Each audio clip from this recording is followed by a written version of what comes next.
to Stanbic IBTC, to being on the board of several organizations, including AXA Mansard Group, and several other real estate, hospitality, and other ventures.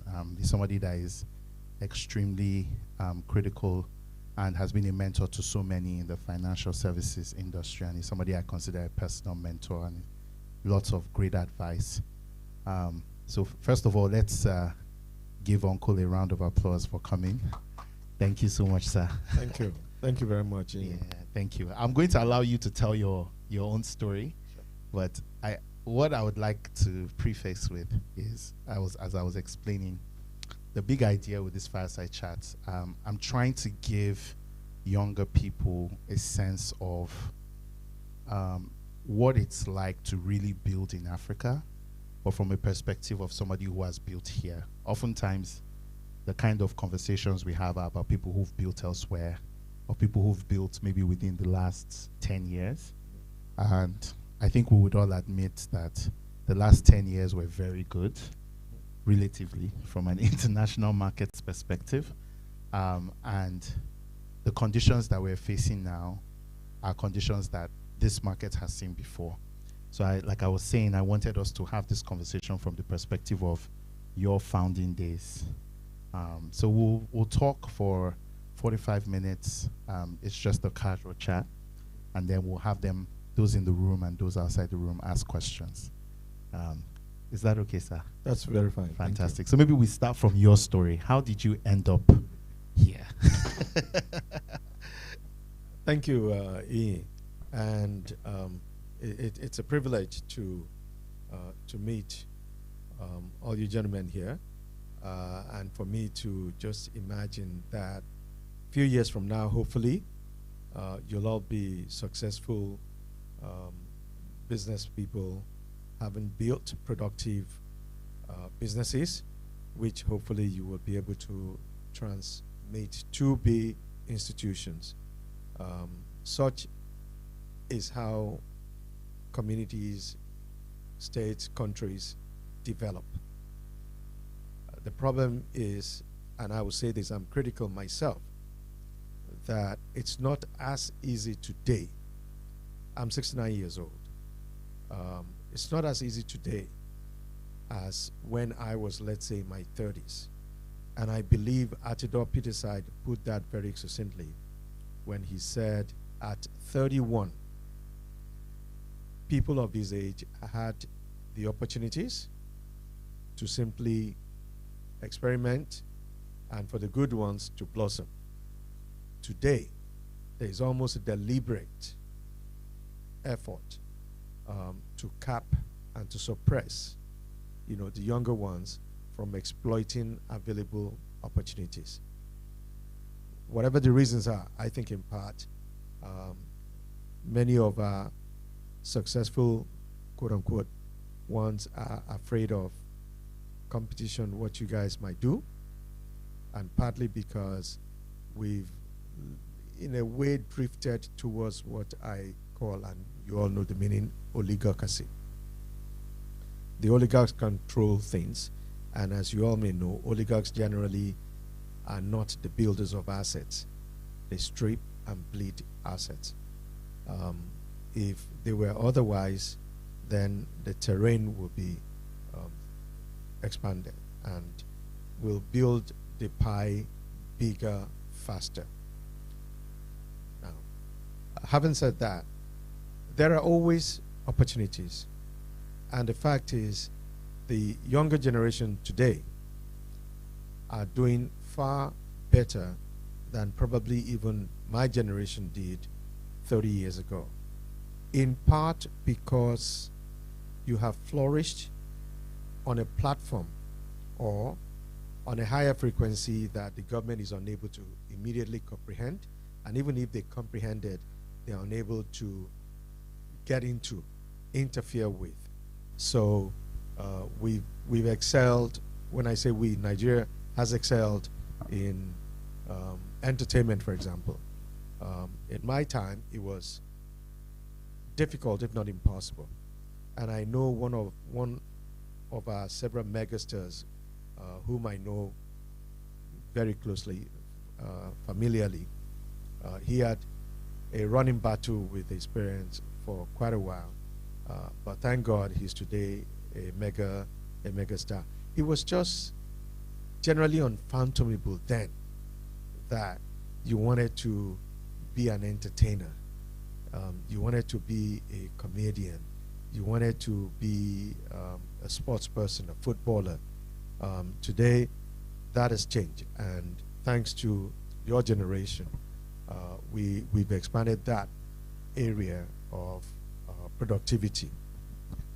If anything, the next phase will be how that can now be transformed into a lasting productivity enterprises.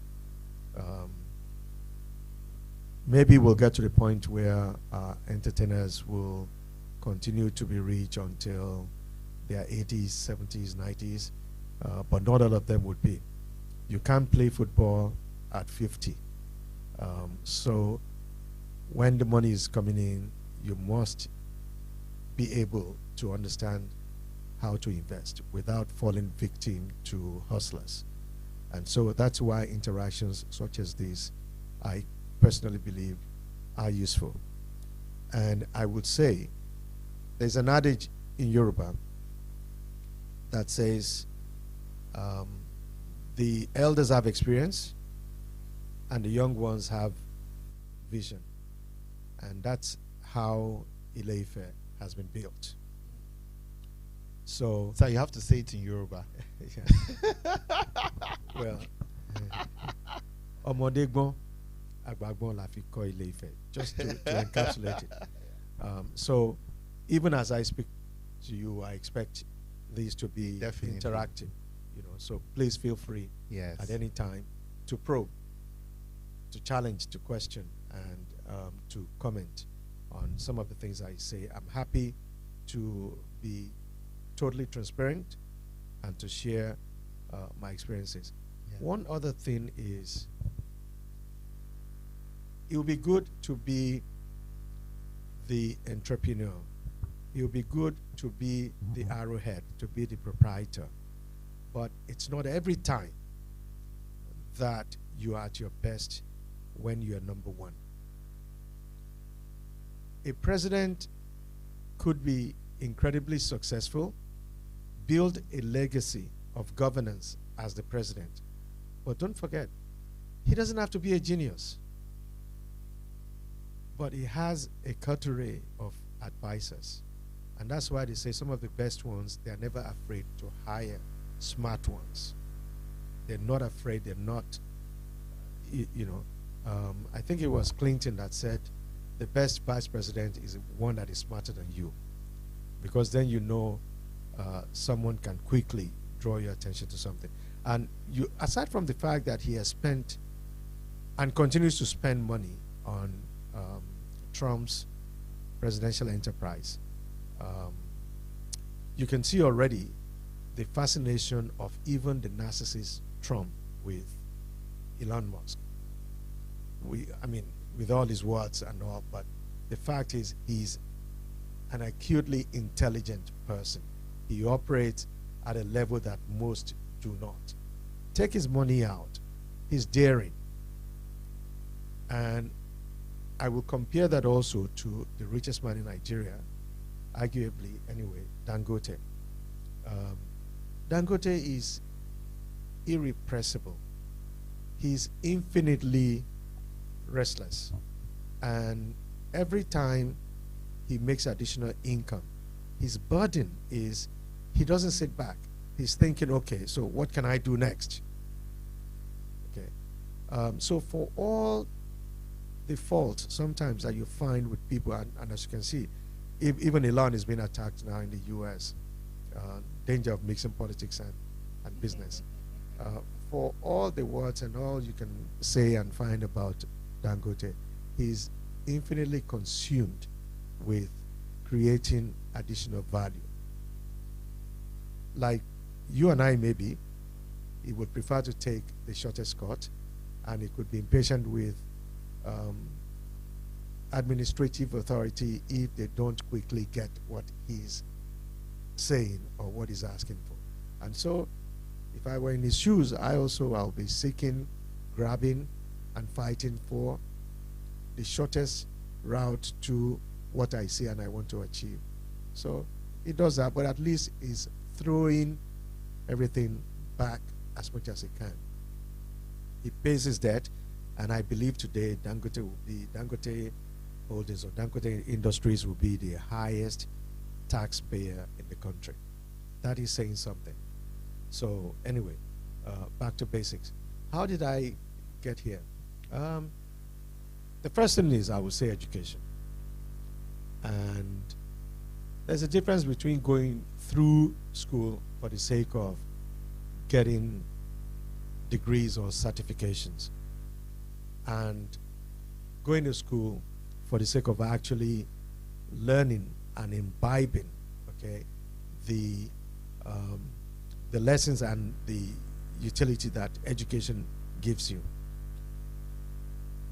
A whole percentage today of us just believe in going through school. What we get out of it is almost a secondary, if not a tertiary consideration. And so you get admitted for geography, and I'm not knocking geography, by the way. You come out and you want a job in an oil company. Well, maybe if they need to locate to where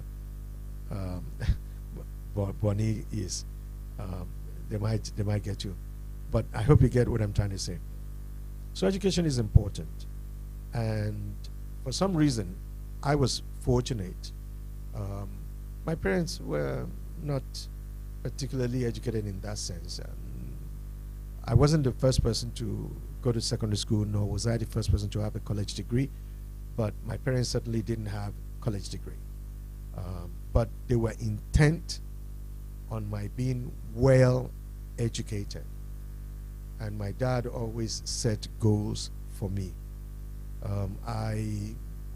As a younger person, I was regaled with stories of how he just went by a place and he was impressed with the caliber,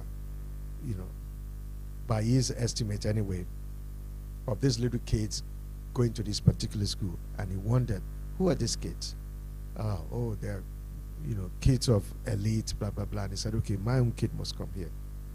So it started with me at a very young age. And I was fortunate, I went all through. It helps because in secondary school, for example, those teenage years, those are the years that characters usually are formed.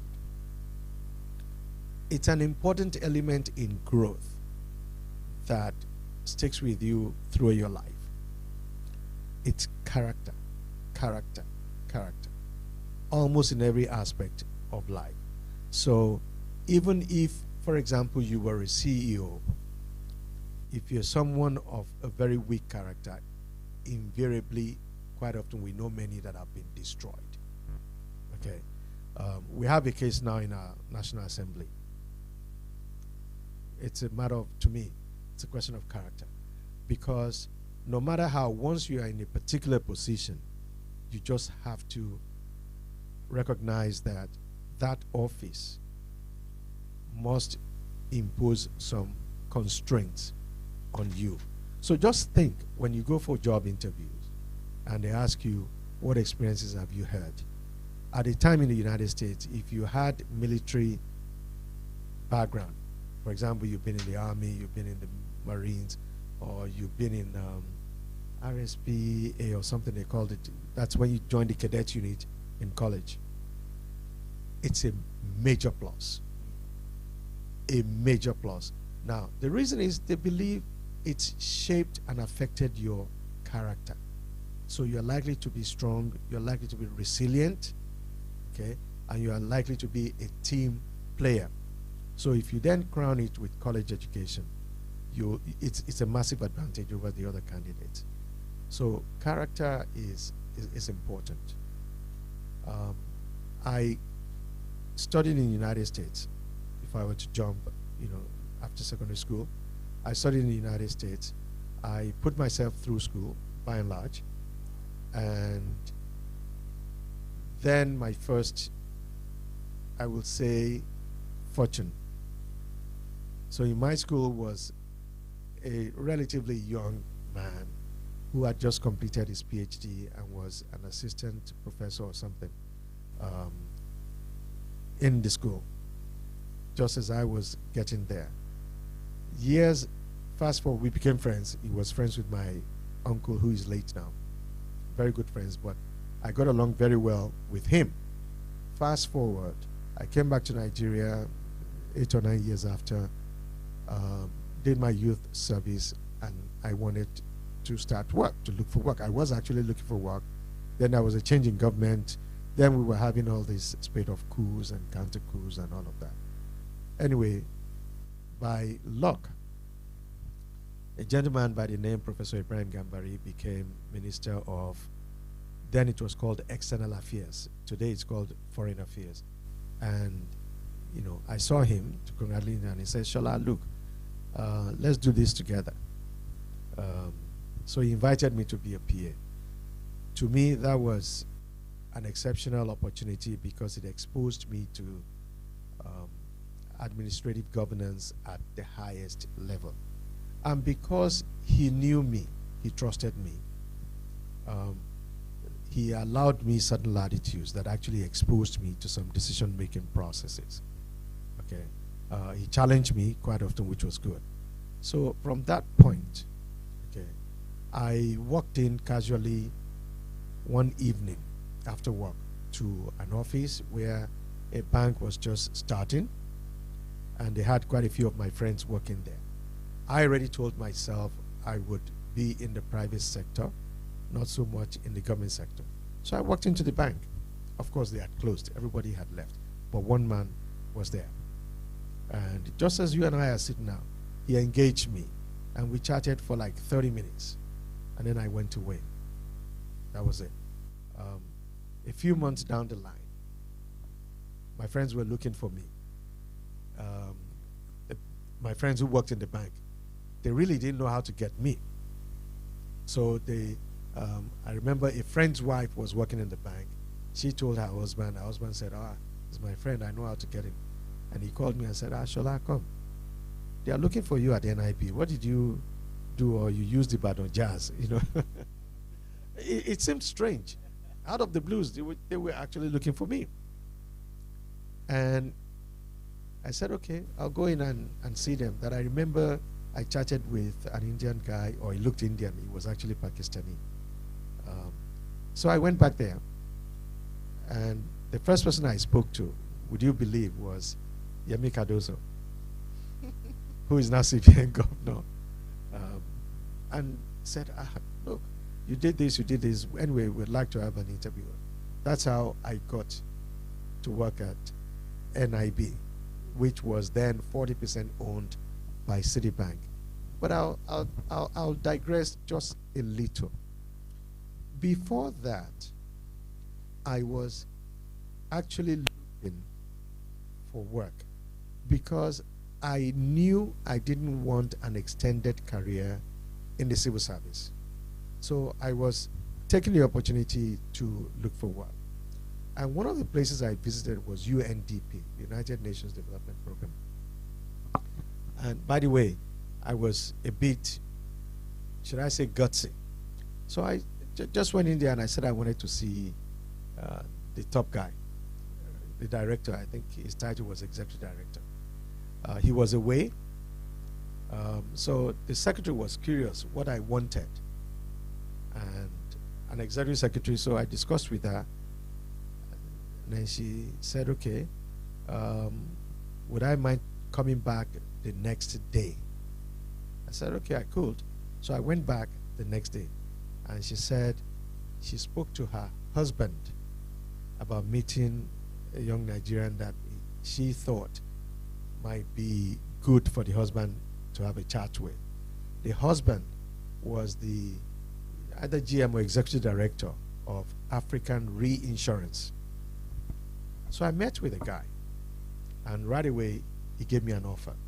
Now, so this is the interesting part. he made it clear that African reinsurance was owned by several African countries, Francophone, Anglophone, and so I will need to learn French.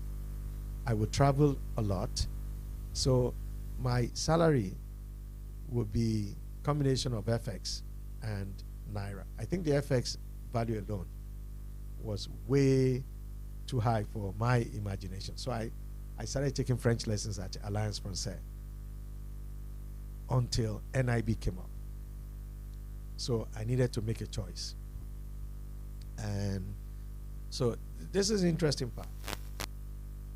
The FX element, nominally, I think probably $21,000 or something like that, was higher than what NIB was offering me in Naira. And I chose NIB. I have a younger brother who stayed with me at the time. He thought I was actually crazy. He couldn't, till today, he's always saying, what went on in your mind that you chose NIB? So I chose NIB. Thankfully, NIB became phenomenally successful. And I was an integral part of that because it happened at a time that the Babangida regime decided to liberalize banking. So not only were they more liberal in issuance of banking licenses, they were also introducing a decontrolled regime in banking, in the economy generally. Now, my work at NIB exposed me to Citibank officials who were trading Nigerian promissory notes.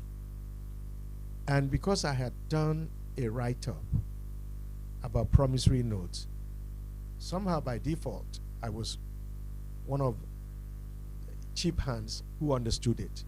And I would walk around the clock on it. I understood it. I discussed very animatedly with our bosses. So they left me to anchor for Citibank every time their officials visited.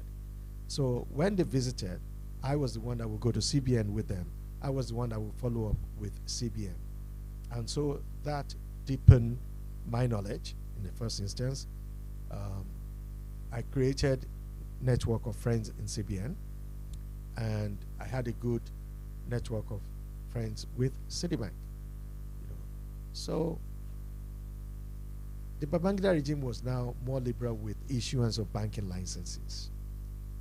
And a friend of mine had approached Atido Peterside and said, look, why don't you guys too apply for license? So he decided he would apply for license.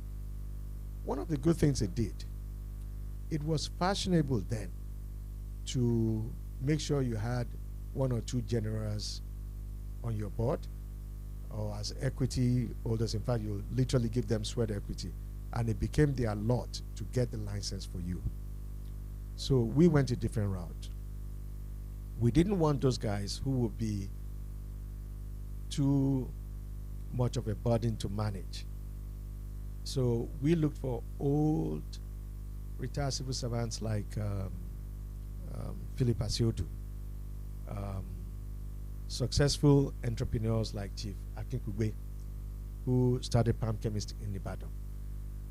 Just to tell you how character may be slow, but often works in your favor. When Procter and Gamble wanted to come to Nigeria, they approached Chief Akinkugbe that they wanted him to be their chairman and partner. And this was just a quiet man. He never even left Ibadan until maybe 10, 13 years ago, where after he was attacked by armed robbers 2 or 3 times. You can imagine he lived in Ibadan for about 30 years. He came to Lagos every day because he was on the board of, he was one of the highest equity holders when we started stock exchange at one point. So he was on the board of nearly every major listed company. So he would come to Lagos every day and go back to Ibadan. didn't have a house in Lagos for about 30 years. And then suddenly, this man got into his late 70s, I think it was, or 80s, and armed robbers attacked his house. So after the third time, he then bought where he was chairman at the point of IBTC, and he bought an apartment. That's where he's been staying. He's in his 90s now. Still very sharp, but very old person. So Adeeyo then invited me, and yes, his daughter was. But what happened was, we started the bank, and she then wanted to work. Until then, she had been a housewife that was involved with music. That's her passion, and by the way, that's what she studied. So she's really a music teacher. Now, so Adeeyo was, as I said, we were fairly unorthodox. First, it was a merchant bank, so it was small. But I must give it to him. He was clear about his vision and what he wanted. He just. And why did you start that way? I'm curious. Well, to start with, I think he never really wanted anything commercial that would be big. You have to open branches because CBN will make you open branches. And describe the context around that era, because I know that during that time, inflation was, I know interest rates were like 40% around yes, that time. Yes, I'll come to that. But just to give an insight into how we started the bank. So he was deliberate in his choices, one of personnel and even of the shareholders. So we picked Olorogun Ibru, Philip Asiodu, there was a chief of Akbara, one of the high guns who started NEPA then, quite a few others. As I said, Chief Akinkugbe. By the way, these guys were not interested. They did not want any part of this. One, they felt they had reached retirement point. Two, it was generally felt then that the young ones were, quote unquote, too fast. And so the banks may not survive anyway. You see, and here's the thing. They were used to and comfortable with the style of union first that they grew up with. Okay? So they thought nothing. It was normal to them, I guess, that you would go to a bank to cash a check, sometimes maybe for 50 naira. Okay? Then they give you what we call a tally. So you take a tally number, and you will be there till about 3 p.m. before it will be your turn to be attended to cash a simple check. They were, and now you had guys who were marketing you on the basis of, look, you can come in and you get your cash in 1 hour, blah, blah, blah. To them, they couldn't fathom it. They were not comfortable. They did not see in these young ones enough character to inspire confidence.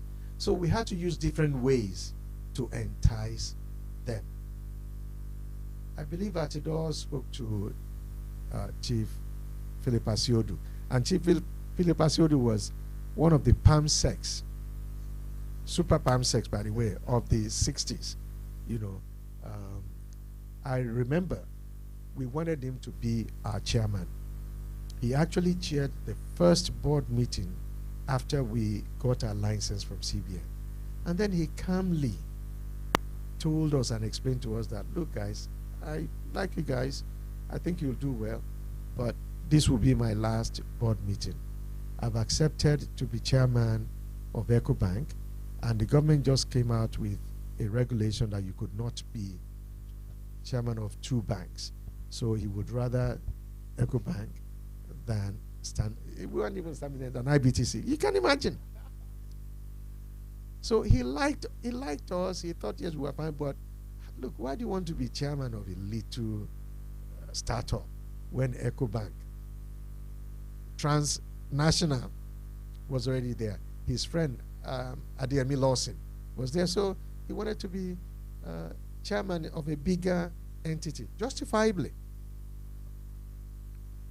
And that's where fate sometimes turns on you.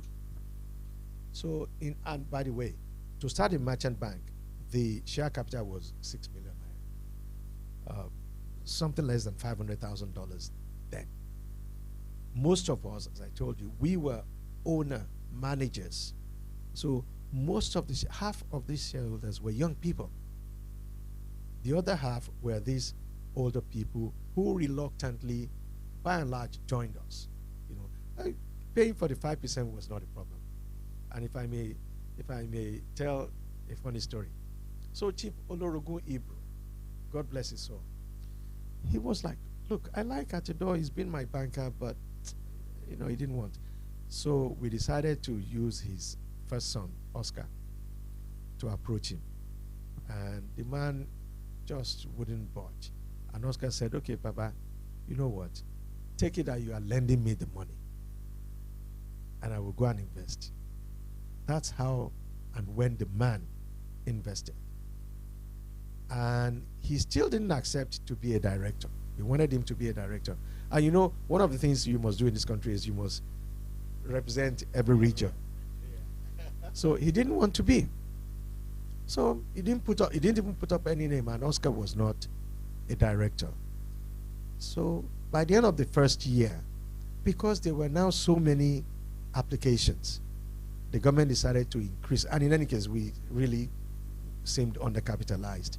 So the government doubled the equity to 12 million for merchant banks and maybe 20 million for commercial banks. But we had done sufficiently well that IBTC didn't call on its shareholders for funding. You know, we just issued bonus. There was no venture capital. No, there was no such. No. Raising capital was, and by the way, I think even up to today, as an entrepreneur, if you line up your potential investors, and they will all say, oh, yes, yes, yes, oh, it looks good, blah, blah, blah. On the closing day, if you get 60%, you are extremely lucky. So there was no such thing as you, I mean, you guys access all kinds of funds from domestic to international. It didn't happen then. So anyway, by year 2, we doubled. It was bonus. By year 3, we had broken even, and we were ready to pay dividend. Year 4, the dividend was very healthy. So one day, Chief Ibru called his son and said, come, Oscar, I hear that bank is doing well, and they just paid dividend. He said, yes, they did, sir. Said, so where is the check? Oscar said he told his father, what check, sir? My money. Your money? You mean our money? And the father said, no, that was my money. I invested in it. You begged me to invest. Oscar said, no, no, no, sir. You borrowed me the money. You gave the money to me. It is not my money. I'm happy to give you back your principal, plus even interest if you wish. But since I'm your son, I'll give you back your principal. Till today, Oscar held on to the shares. So, just tells you how, if you're focused, serious, diligent with what you're doing, you can quickly turn a profit. The inspiration, by the way, came from the success of NIB. It was phenomenally successful. It gave rise to Citizens International Bank, Guarantee Trust Bank. Guarantee's philosophy when they started was to have NIB with a Nigerian culture. Nigerian culture meaning they will imbibe the culture that made NIB successful, but it will be Nigerian personnel and acutely sensitive to Nigerian market and their needs. It's worked clearly extremely well for them. The two guys, they were quite diligent. And then the competition was GTB, IBTC, Zenith Bank. Those are the banks that came up about the same time. If you ask me, I think IBTC has succeeded now that it's been bought over by Standard Bank Group of South Africa, the largest banking group in Africa. So you can argue that it is today an institution. Adeeyo long ago left. I left after 2.5 years. Wale Edun, by the way, was the third person. Wale Edun left. The others remained. In case you don't know, Wale Edun is the Minister of Finance. The Minister of Finance today. He left. So the fourth person, when we started the bank, Shola David Bora, she became MD, then became MD of Standard Bank outside South Africa, for Africa. So we've had a succession of MDs after Adeeyo. He was chairman, and then he was invited to the board of the parent company itself. That's how today, by the way, today, at any one time, you would have a dozen, maybe 18, 20 of guys from Stanbic IBTC here working in South Africa as international staff, not for training or anything. We are training them today because the culture of Stanbic IBTC was just that. And 2 years, 3 years ago, 4 years ago, under the last CBN governor, when foreign exchange was such a fought over commodity, NIB, Stanbic IBTC, and StanChart accounted for 80% of all FX inflows into the country. Why? Because the head offices of Nigerian subsidiaries and new investors, whenever they took any briefing by any source, they would always tell you, see those three banks, they are better. You know, all the other banks, they'll play games with you. Okay, we'll give you this, you got another check, da, da, da, da. So those guys ended up accounting for 80% of inflows. Again, it's the culture that they built. The culture. And every time, just think, guys, every time you hear of malfeasance, bad corporate governance, deals breaking loose, blah, blah, blah, how many times have you heard Citibank mentioned? Stanbic IBTC? Why is it us? Now, these us, our banks, incredibly big, successful, making money. The CEOs are ultra zillionaires. But as long as that is our purpose, we will miss the building of institutions that should regenerate for new frontiers. So individually, you'll be extremely wealthy. You'll flaunt it even. But the institution, yeah, it will make money, but you get out of the way and then you start having a problem. That's incredible. One question I had, I wanted you to say a little bit about that time when you were starting and what created the income. Yes. Especially the conditions of the time, because it sounds incredulous to me that with 40% interest rates, now interest rates are 26.5%. Yes. So how did you make profits with 40%? Well, that may not be as tough as it sounds. Today, I already asked you earlier, you want to borrow money at 36%, it's just impossible. But you just have to then look at the business terrain and first identify which areas you want to focus on. In those days, okay, and this is part of the effect of bad policies. Our banks basically lent to traders. Quick turnaround. So 90 days lending was considered long-term lending. So we had generations of bankers who knew nothing about lending. Well, not that they knew nothing, they didn't know how to structure complex transactions.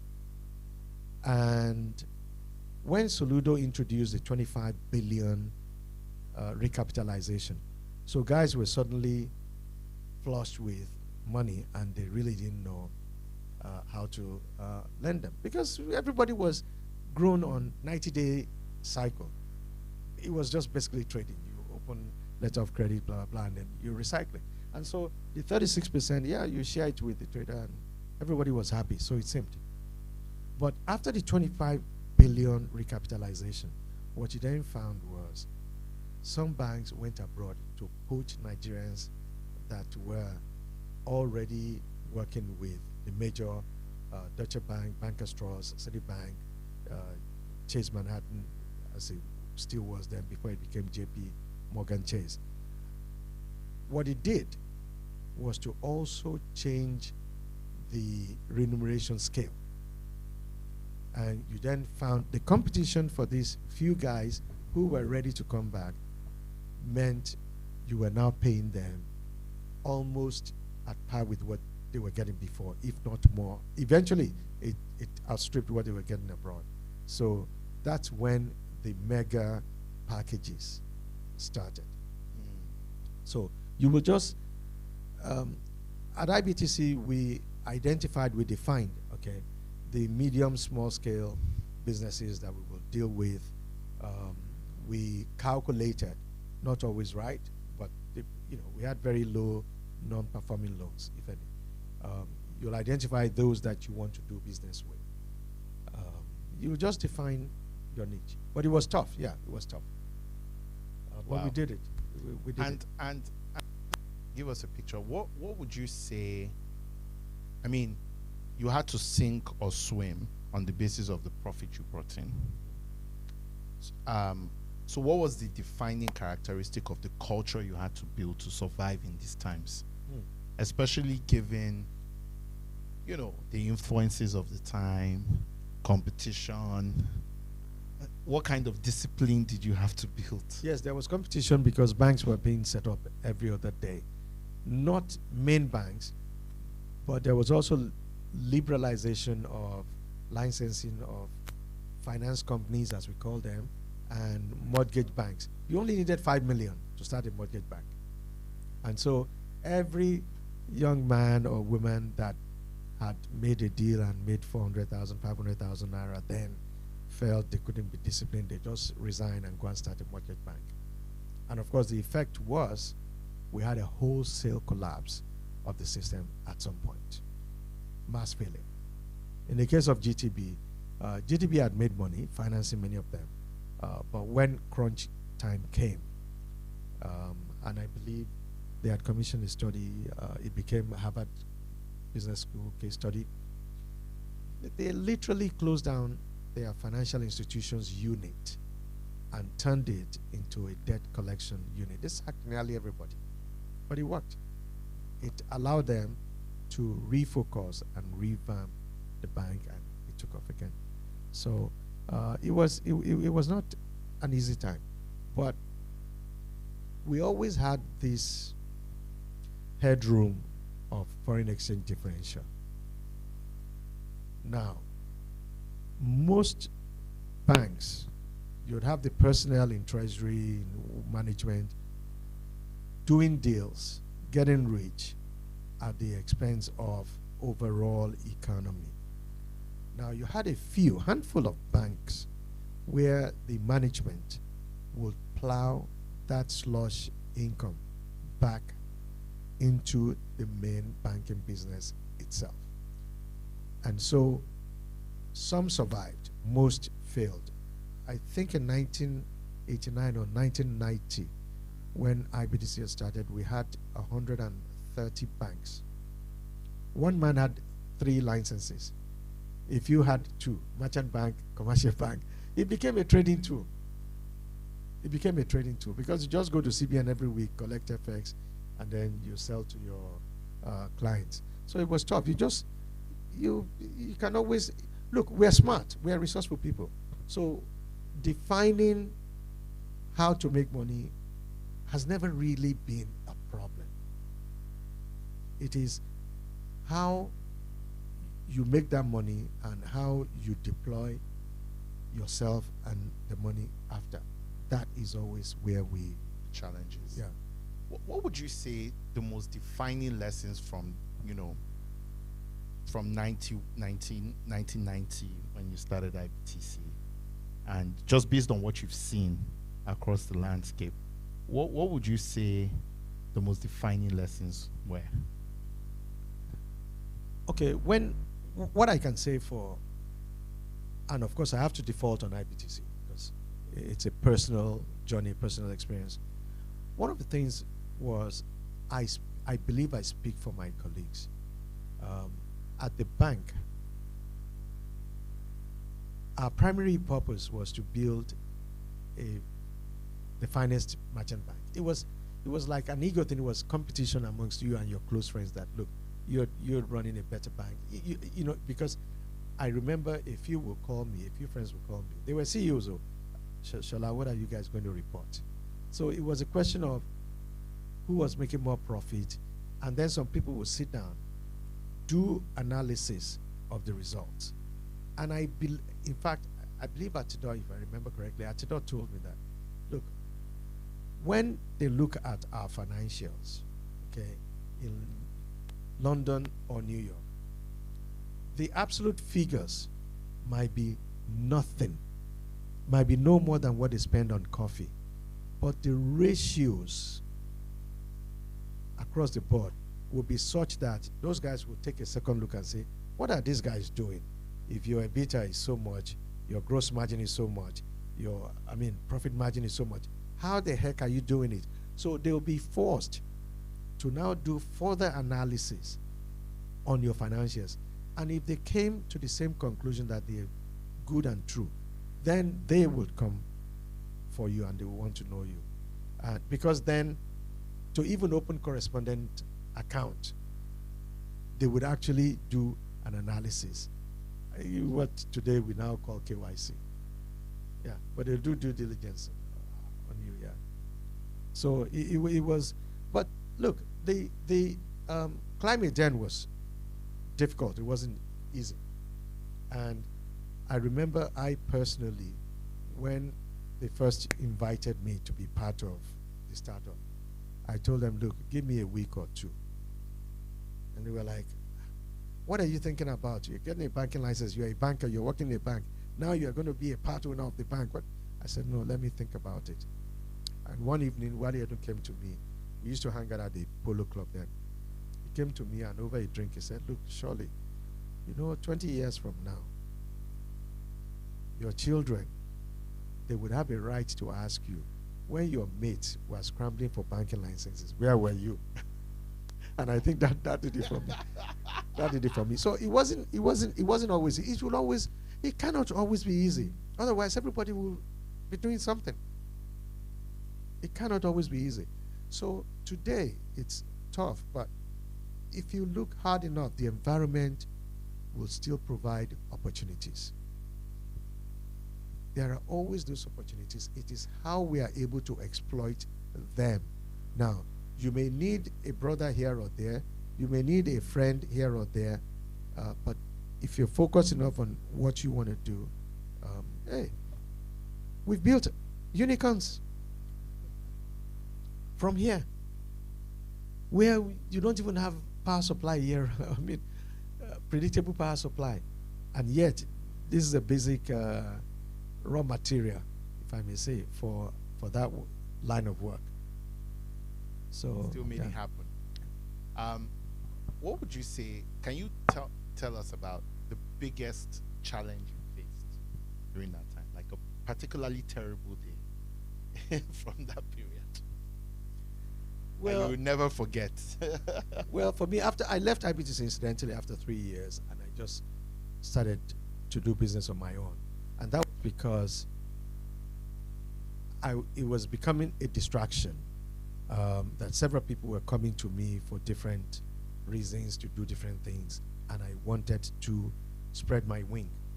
Now, IBTC was defined and run to be a small shop, and that wasn't it for me, so I wanted to do more, so I left. After a year or two after that, I think Wale Edun also left, but after that, everybody stayed. A gentleman that we hired a few months after we started the bank, fresh PhD from UI, Greek economics.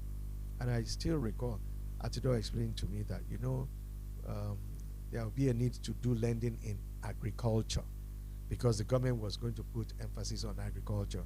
So let's have someone who is brilliant and knows, at least has a knowledge of what agriculture should be. So we hired this young man, brilliant young man, fresh from UI, Demola Shogunle.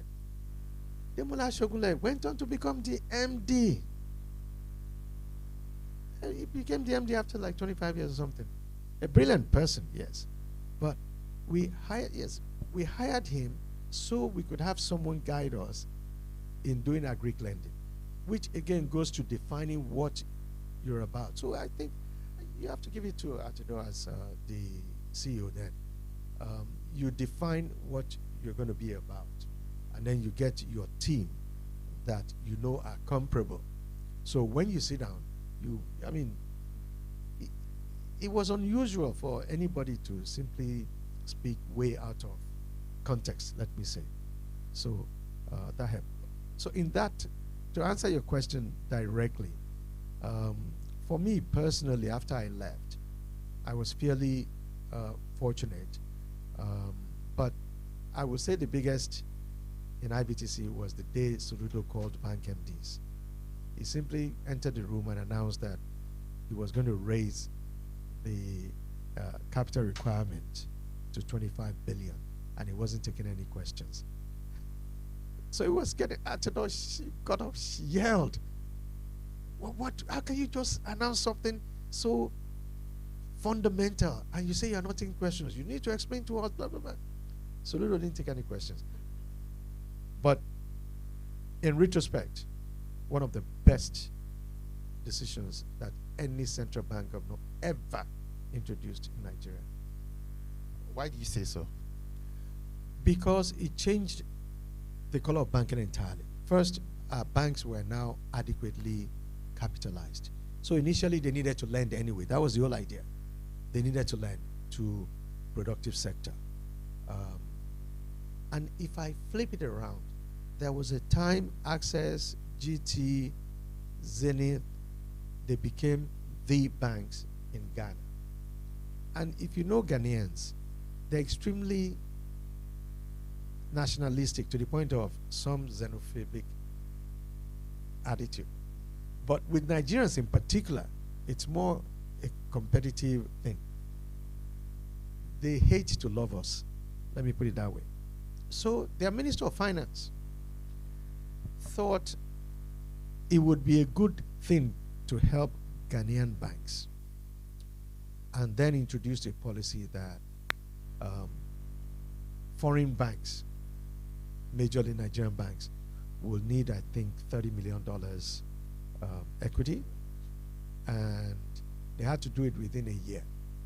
Ghanaian banks could stay at $10 million or something like that, and they will give them 18 months. $30 million was nothing at that time for the likes of Zenith, GT, and So you just paid. they just paid. Now, and Access, you know what then happened? They got more business than Ghanaian banks. So they became even stronger. They controlled the market more. So in the same way, when we had, first of all, there was consolidation. So many tier 3 banks, smaller banks, you combine, which then meant that after consolidation, you could pick the best talents and let some go. I think Access woke up one day and said a category of staff should resign. They paid them off handsomely. And because there was so much criticism, I called Ig and said, Ig, why would you guys do this? I just wanted to hear his explanation, not that I challenged their choices. He said, Egbo, said the cost of teaching the whole mass of them the culture we want was just too much. and you may still not get what you need. So let's take the ones we need and then use the money to pay these guys off so they can go and find their own ways. So it changed banking. As I said earlier on, banks then started to bring in guys who had worked abroad. So he really raised the bar. So He so raised maybe the bar. we bring it to contemporary before I now allow for questions, since we have a healthy crowd now in the room. Now, when you look at the landscape today, it's some of what you've described sounds very similar to like the fintech. It's like a lot of yes. a lot of them. So what mistakes do you see the current generation repeating? And what lessons do you think the current generation can learn from how things were built in the era that you're coming from? Okay,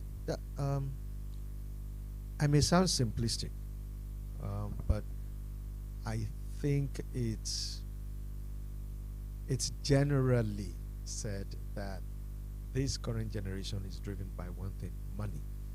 Not bad in itself, but the focus on money and what it does for you. Okay, you want to drive a Lambo, you want to, you know, they sing Do Re Mi in a nightclub when you buy Aces of Spades. Yeah, Do Re Mi. You know, so I mean, those aren't exactly. Look, if you guys know the gentleman they call Aliko Dangote, there's a reason why he's remained single. He doesn't really have time for himself. It will be impossible for Ali to live in a house with a wife. The wife will go mental. His mindset, thought processes are totally different. But underpinning it is also the quest to be the richest man in the world. Maybe he's given up now. 20 billion is a long way from 400 billion. They keep raising the bar. Yeah, talk about raising the bar. So he may have given up. So I'm not trying to say the quest for money itself is horrible, but there's something about the way we chase it now, that it's become the beacon for everything. And so, yes, you may engage in a particular vocation, thinking it will make you money, but you're doing it to make money. Okay, so I'll even use the same example of Aliko. So Aliko built this massive job, incredible by any standard. Don't you just ask yourself, so how come he started with a pricing mechanism that was on par with imported fuel? There must be something. The crude is here, the refinery is here, and the consumers are here. So why will the price be the same? There must be some element of savings. And so he got into this part with NNPC because he created it, in my opinion. Now he's brought the price down to 800 or something. Why didn't he start at 800? So which business model was he using? He was more concerned, I think, I'm not second guessing the gentleman, about paying back the debt all yesterday. So he wanted the maximum revenue, whereas he could have just built steadily and make it an institution. But it's something that's worked for him in the past. You know, don't you just wonder? Now we manufacture cement. 85% of the components are here, and cement today is more expensive than any other place in the world. How? Why? It's more expensive. It's 4 times more expensive than we used to buy it. Why? So it's worked for him. You know, I'm just trying to say, when money becomes the absolute focus, and this is a guy that puts money to good use, you know, then it's bound to affect your business models. And in fact, that's why the boards should have independent directors. Because when you are sufficiently invested in a company, the route you take to formulating policies and strategic objectives of the company is bound to conflict with your personal interest and goals, as against the institution's interest and goals. So that is why I believe in most companies today, the chairman must be an independent director. An independent director means your holding will be totally insignificant. So in a GTB, maybe you'll have 100,000, 150,000 shares or something like that. 0.0001%. Your view. So it doesn't impact your view, because nothing really. When the management, presents budget, you are bound to question them, more thoroughly than if, for example, you owned 6 or 7 or 8, 9%, and then you go and see the guy after the meeting and say, what do you really want to do with this? Then the guy convinces you, and then you see the benefit to yourself. That is the reason why. So yeah, that makes a lot of sense. Okay, so I'm going to revert to questions. I don't know if anybody has questions or particularly. Okay, we've got a few. So I don't know if you have another mic or if you want to take mine, since I won't be answering any questions. But if somebody could just hand out the mics from the team, or Amelia or somebody, will somebody help us with the mics? Yeah, thank you. Okay, you can help us with the mics. Fantastic. You can take my mic. So yeah, we can just pass around and then Daddy can answer the questions. So sorry. You're an accelerator. You have to see your name. Very just see your name.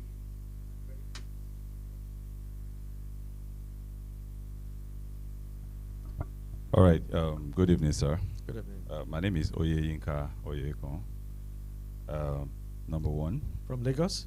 Yes, sir. Okay. Number one, you don't look 69. I was thinking you say 49. Do 49 or something. Thank So you. that was Yeah.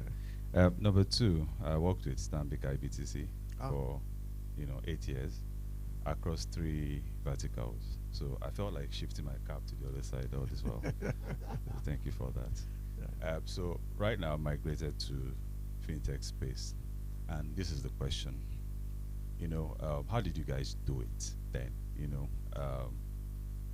Taking clients or convincing people of that generation to bank with you, because we're having people that are stuck in the GT, IBTC sphere. You can't convince them.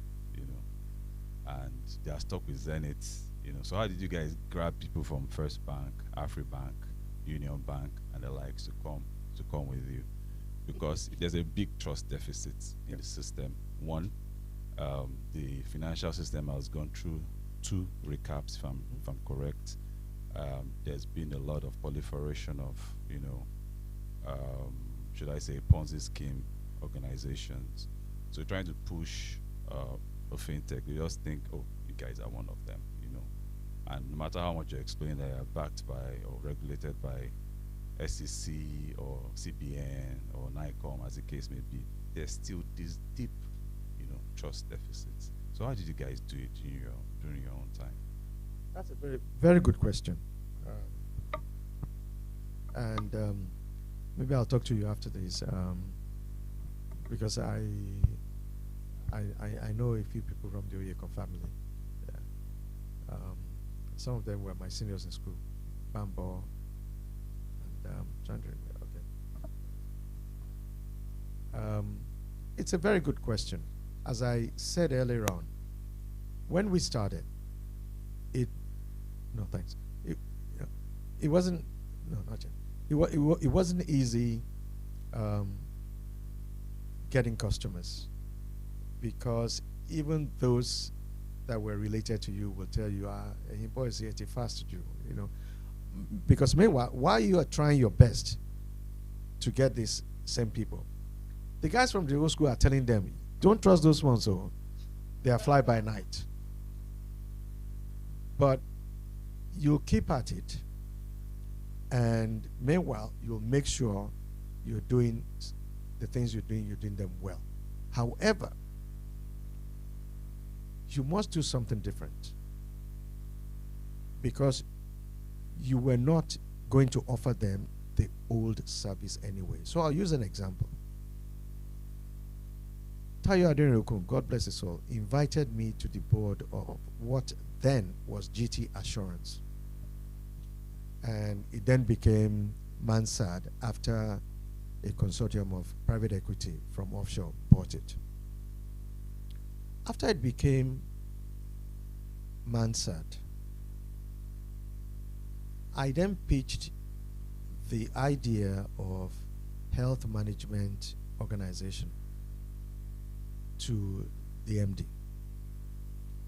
We went through it, and he also said he was thinking about it. He had to be bold, because now I think at that time the share capital requirement was 500 million. So obviously he was going to take 500 million out of his cash flow, P&L, you know. But he did. So we started AXA Mansard Health.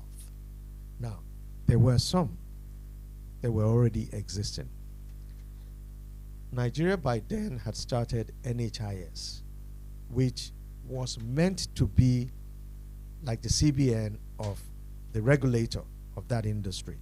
But it became a regulator and operator at the same time. Very easy, because when you see the quantum of fund that is generated, the temptation is just too much till today for any executive secretary, as they call them, to just wish it away. No. Because 1% of 300 billion, for heaven's sakes. Okay. So we put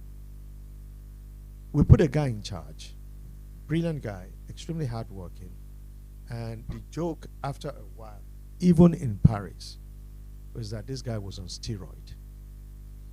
He introduced completely different element, and then he did some heavy duty marketing.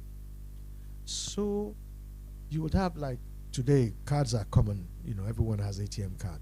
So he introduced this card, and all you had to do was you went to these hospitals that we had already pre-certified.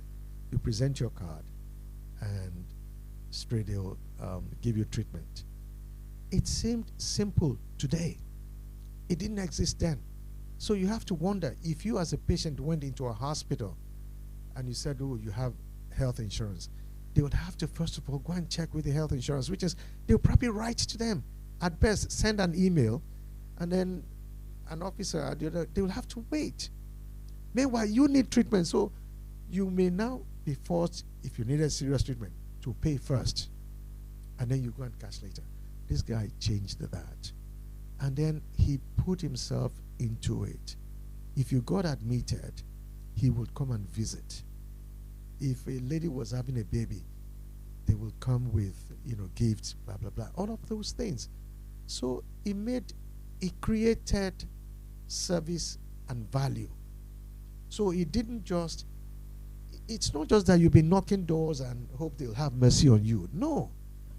You have a product to sell, and it's got to be a legitimate, measurable value.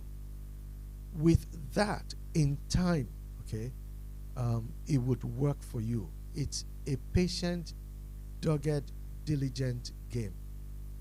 But guess what, guys? So he burnt through 500 million in no time. We felt, okay, he was doing a good job. We then voted another 400 million. All this in the second year. Now, by the time he spent 200 million of the new 400, he had broken even. He had broken even. So he returned 200 million. By the third year, he gave the first dividend of 100 million. He was new in the business, though. And by the beginning of year 4, I think, AXA Mansard Health had become #1. Now, it wasn't just enough to be #1. This guy wanted the market. So at a point, he might have notched 60% of the market. But one thing we do well in Nigeria is you copy a winner.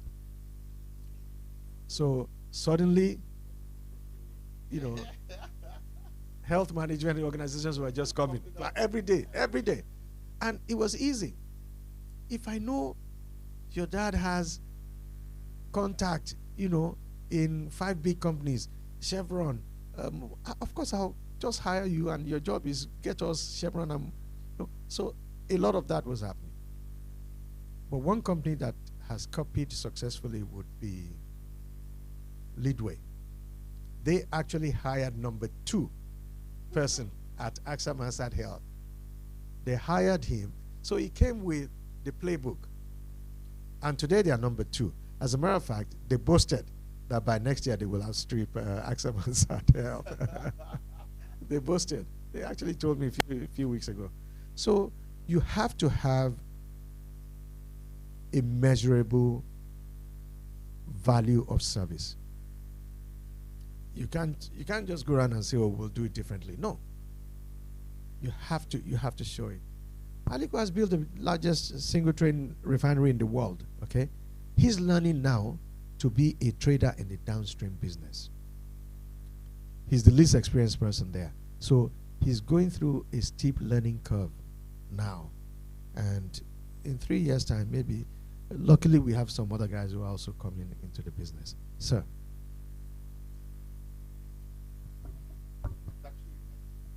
Yeah. Thank you, sir. My name is Humphrey Kebaya. My startup is My Stocks Africa. We are making it possible to invest in African stocks across many countries in Africa. So you have tackled banking.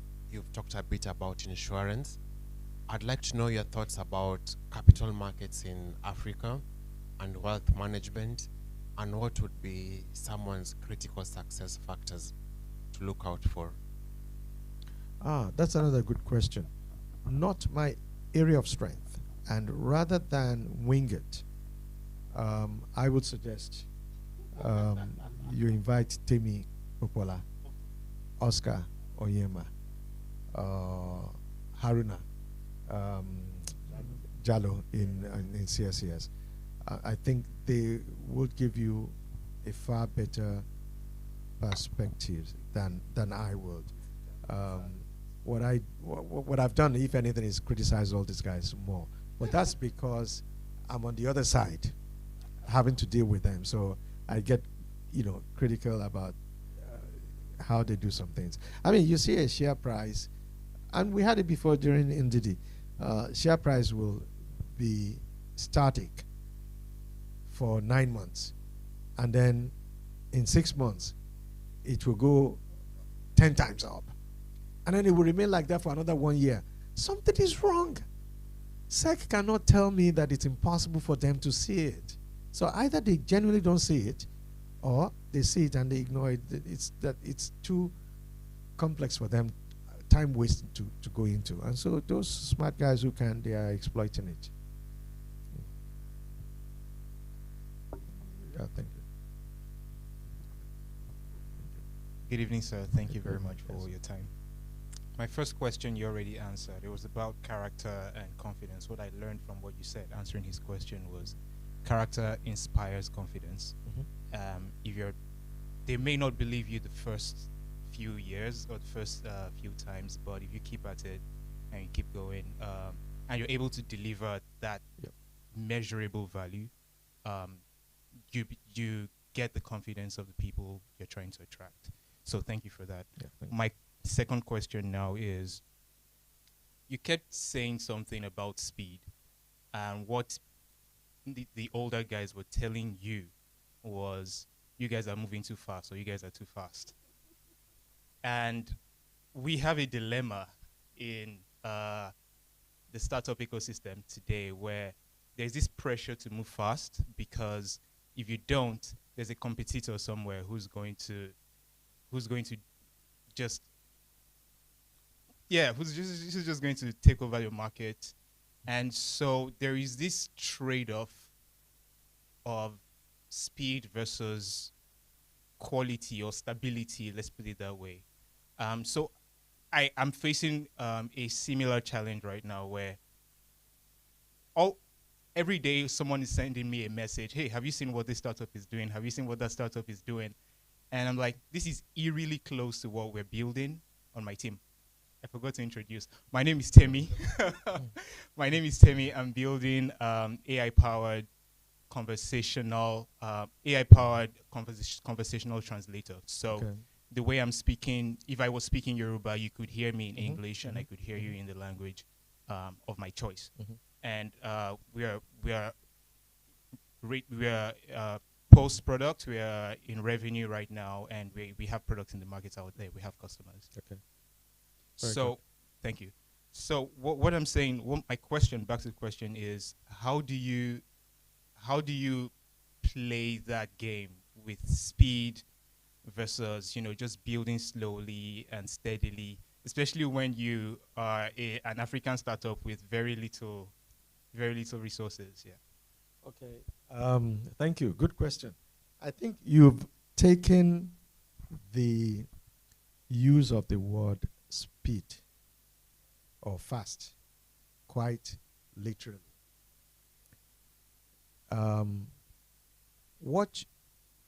The way I will define it, and I think you should, in fact, anyway, is the products that you introduce. Those products are what the status quo market just do not understand. So when they say you are fast, it's because what you're saying to them, they do not exactly grasp. They cannot see it. Okay? They cannot see it. I remember I made a call on Chevron head office, and I was trying to interest them in a product we had designed at NIB,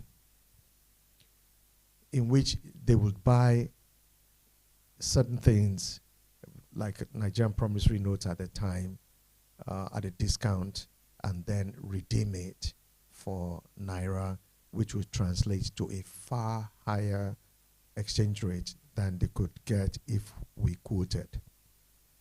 And they listened very carefully, and at the end of the day, their company counsel, he said, look, Shola, it sounds great, but so just how much money we're going to make? And I estimated in a year they could make maybe, I really, my workings had indicated maybe just $3 million. I said $5 million. The guy said, yeah, it sounds good, but we're not going to risk the wrath of Nigerian government over $5 million. We spend more than that. We spend more than that on coffee.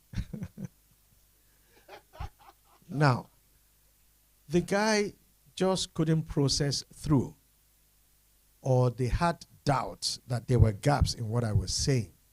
I mean, I probably thought I said it right. Maybe they detected gaps, or they could immediately put a finger on the risk. It was the product I was pitching that at that point they will describe as, these guys are a bit fast. I mean, do you get it?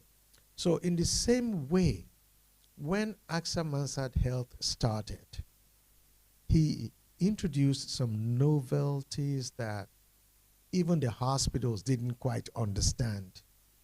So in some cases, we needed to put our staff there initially to make sure that the process went hitch-free so that it doesn't defeat the purpose. Now, for those who haven't tried those things, you are fast. So that's different from the rate at which you actually bring those products out. If you go to any bank today, they have all kinds of products. They'll try to take your money, sell you things. They have all kinds, even all these fintechs. And by the way, how is it Money Point? Okay, I visit Mama Put a lot. And And I noticed suddenly that every time they tried POS machine and it didn't go through, you know, these half illiterate, some of them are quite literate, they'll say, look, can you do transfer? Or, yeah. And then the account they'll give you will be money point or pay stack, so pay, you know. So one day in Ibadan, I had to ask this little girl, I said, come, why money point? Sir, now that one we go see money immediately. No, straight. You do a transfer, they'll see it almost instantly. I don't know, I've never used it. But so ordinarily, if I was in that line of business, I would go and open in account with money point. And I remember I have a 32-year-old daughter. Some years back, she told me she had account with Kuda. And I was like, are you sure? Now, that's me. I say, hey, are you sure?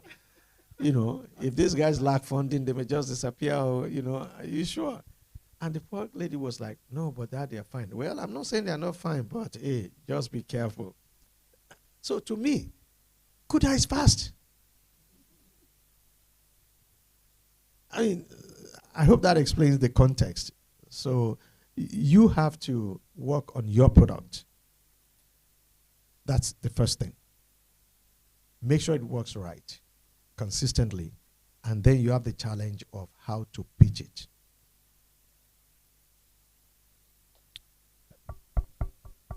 Yes, sir.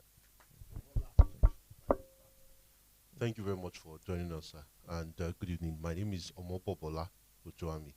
I'm one of the co-founders at Recital Finance. We are a financial infrastructure company. What we do is we help businesses reconcile their transactions and track their cash across all their financial systems anywhere in the world in real time. My question is one out of a desire to learn a little bit more from your experience. And it is, what has been or what was your most expensive experience? Lesson, yes. That was most expensive. Was it a lesson? Well, obviously, if you engage in a transaction that results in a loss, it's yeah, that's expensive. And yeah, I've had a few. It's inevitable.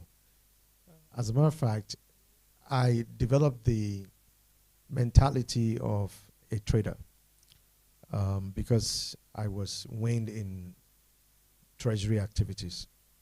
And generally, you lose 50% of the time, you gain 50% of the time.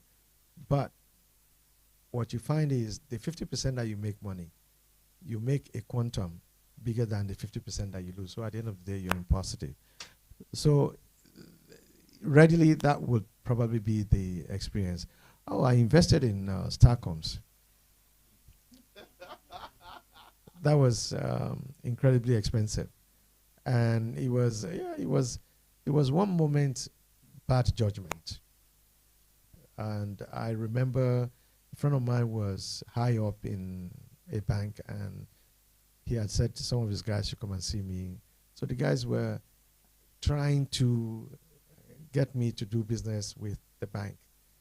And, you know, at that point in time, I think someone called me from Chapel Hill. So I said, okay, yeah. By the way, I had told Chapel Hill that what they were pitching was bad, and Starcoms should not be given the money.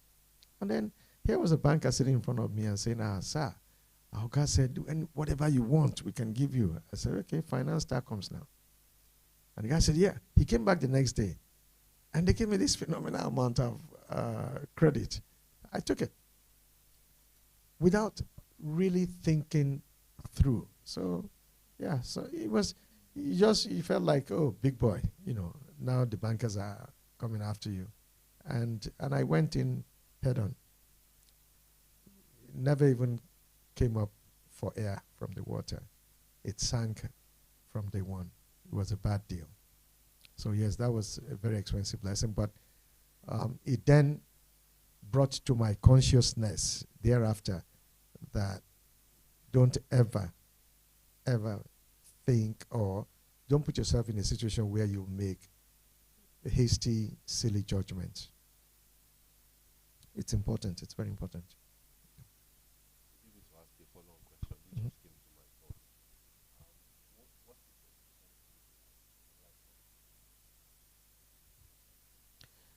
I will think my choice to join NIB.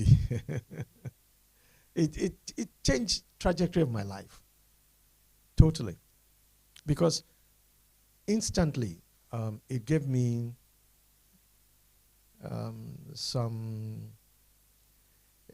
people knew me in the industry. And when the CEO was going to leave, then we had different business magazines. I remember one business magazine said I was the most important element in NIB. And when the CEO wanted to leave, because then Citibank would change their personnel every so often, the guy called me aside at the send-off party and said, Shola, we need you to really be here. Everything is hanging on you.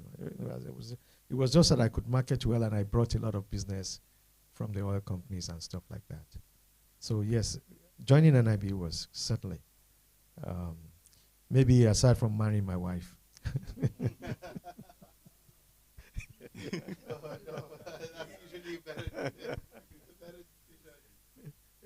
Especially if this was being recorded. Okay. All right. Yeah, one question here. All right. Good evening, sir. I think the entire session has been very enlightening. And my name is Nelson, and I run a startup. And what we do essentially is we help people and organizations prevent diseases. Mm-hmm. That's what we do. But what you've described To prevent diseases. Yes. Okay. So do you deal with Dr. Jide Idris in Abuja? Not at the moment, but hopefully soon. Yeah. Back to most of what you've discussed today, which is describing. Sorry, talking about networks, I can introduce you to him. Just that he doesn't come to Lagos as frequently as before. But yeah, go on. We love that. Okay. So you've talked about financial services, you've talked about insurance, and one moving thread, especially on the side of financial services, has been how regulation was very good to push that sector and also get things to happen there. And I'm zooming in on the health sector now because that's where we operate. For the health sector, one of the main challenges that has been there has been the lack of regulation in some regard. If you look at, say, for example, registering of health facilities, only Lagos and one other state does it. Usually in other places, it's the Federal Ministry of Health that governs that. But for us, it's mostly the state, and it's only Lagos and one other state that has really gone through that process correctly. But back to why I'm asking this question is, for businesses building within the ecosystem, and people who are startups and are trying to create radical change, like what you did, saying what IBTC did, what most of the new generation banks did, how would you want to approach that sector? And I'm looking at it from the perspective of one of the main challenges in health currently is the fact that there's no underlying system that helps us connect all the different health facilities. So interoperability within the system to be able to know how things happen. For us, one of the main solutions we're trying to build is digital record systems for immunization that connects the entire immunization database, and you can always just access records from wherever. So say, for example, facilities that use our product, they are able to, even if someone started elsewhere, they can continue wherever it is they've gone to another health facility. But when you're trying to do that as a small company, how do you approach that? Because this is larger. This is something that requires a lot of investment when you're looking at when you want to create such a huge database. But how do you approach it as a small company? There's no infrastructure now to do it, but you want to do something similar. So what direction would you say this company takes? Well, it's a very good question. And it's, in health in particular, it's something that is being worked on as far as I know. Obviously, as I said earlier on, I'm very bullish on healthcare and the health insurance structure. I personally believe that if the government could turn, and there was an attempt to turn NHIS to a regulator. So there was this NHIS now became NHIA, the act. But they wouldn't let go. It's just too much. And I know how hard Dr. Jide Idris, for example, worked in Lagos to liberalize things. He was, I think he was invited back by Bola Tinubu when he was governor. And he came in as PAMSEC, Ministry of Health. Funny, Lagos has been lucky. They have, from that point on, they've had a succession of very competent health commissioners. And I'm spending a minute to talk about this in the hope of putting in context what my response would be. So Jide recruited obviously from friendship with two key doctors who then had just started first cardiology. Then we had, what was that one we had? Ebola. So it was this gentleman, Yemi Johnson, and the present commissioner in Lagos, Abayomi, was one of them. Those are the guys who really managed Ebola for us. Incredible. They did such an incredible work that the United States wanted to come and consult us on how we manage Ebola. So do we have the capabilities? Yes. How to do it is your question.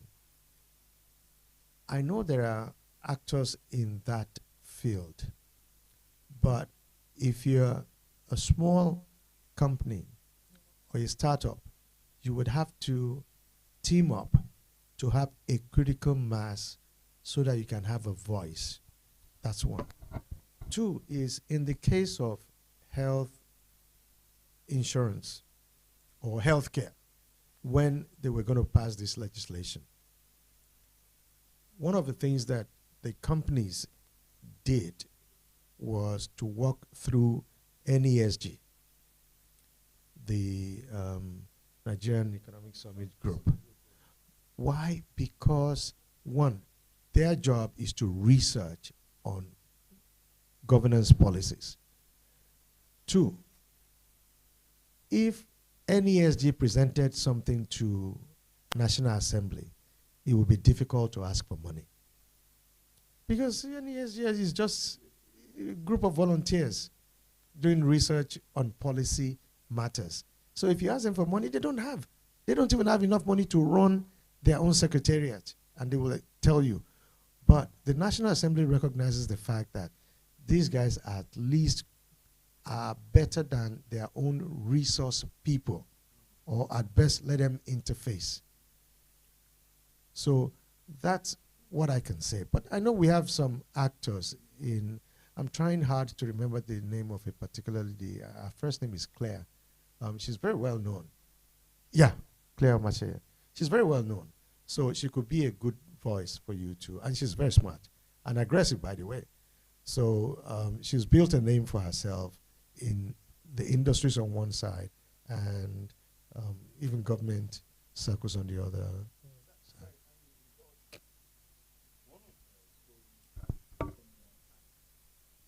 One of the stories you had told me at one time was a story of how when Nigeria needed money, a few of you got together to design a product to solve the government's problem. I'm wondering in some sense whether it might be worth retelling that story as a way of helping them understand why it's so important to contribute to these type of ecosystem efforts. Because one challenge I see startups make is that they try to boil the ocean alone. And it doesn't work. And sometimes you have to create the conditions for your business to actually work. So it might be worth saying. It's a good story. Thanks for reminding me. It doesn't work. And you know, the Yorubas have a saying that it's the expert swimmer that dies swimming. Yesterday, by coincidence, we were visiting a friend who lost his mother. And guys were just generally talking about Riviera and going on vacations, and a guy now spoke about how he was drowning. An expert swimmer, but there are some beaches that are, even here, we have Ilashe, where the shore just drops, and then you have ocean on current. So the guy said he had been swimming for about 30 minutes only to find that he hadn't moved from one spot, and he thought, so he lost his, what's the word now? Orientation. He lost his orientation. But the other guys, at some, they were looking at him, but knowing that he was a good swimmer, so they didn't bother. Until one guy sensed that something might be wrong. Why would he be playing for 15 minutes on the same spot? So they got a boat and they pulled him out or something. He said he slept for 48 hours after that. 48 hours, after that. Now, why am I telling that story? Is that if you try alone, you may set out wanting to make progress, but you may find yourself swallowed up even in your own effort. So sometimes you need that support system in order to increase the decibel of your voice. Now, to the story that he referred to, and yes, it's a good story that is relevant. In 87 or 88, then if you needed to make international call, rather than sit by the limited number of landlines, you go to Nitel. And then Nigeria was owing. We couldn't pay. We were going through British Telecom, and British Telecom was going to switch us off. They gave us a deadline. It was going to be a Friday.